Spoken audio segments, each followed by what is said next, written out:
خطاہم الی المساجد.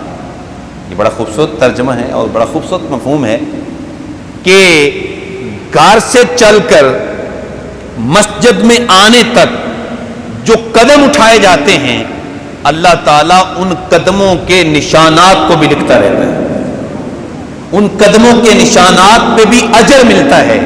ایک ایک قدم پہ حضرت قتادہ رضی اللہ تعالیٰ عنہ فرماتے ہیں لوگوں یاد رکھو اللہ تعالیٰ تمہارے کسی عمل سے بے خبر نہیں ہے.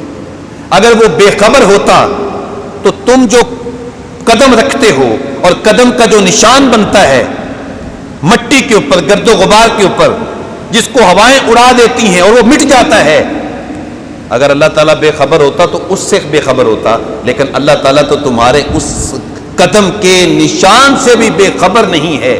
لہٰذا وہ کتنا کریم ہے، کتنی محبت کرتا ہے، کتنی چاہت کرتا ہے کہ نیکی کے راستے میں تمہارا اٹھنے والا قدم اور پھر قدم کے نیچے بننے والا نشان اللہ تعالیٰ اس نشان کو بھی ضائع نہیں کرتا، اس کے بدلے بھی تمہیں اجر عطا فرماتا ہے.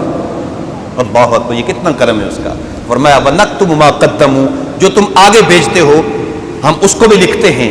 وَآثَارَهُمْ، اور جو پیچھے چھوڑتے ہو، یعنی پیچھے کیا چھوڑتے ہو؟ جب تم چل رہے ہوتے ہو نیکی کے کام کی طرف تو تمہارے قدموں کے پیچھے جو تمہارے نشانات بن رہے ہوتے ہیں اللہ فرماتا ہے ہم اس کو بھی لکھتے ہیں. وَكُلَّ شَيْءٍ أَحْصَيْنَاهُ فِي إِمَامٍ مُبِينٍ، اور اللہ تعالیٰ جل شانہ فرماتا ہے ہم نے ہر ایک چیز کو ایک جو ہے وہ لوح محفوظ کے اندر ہم نے اس کو لکھ دیا ہے.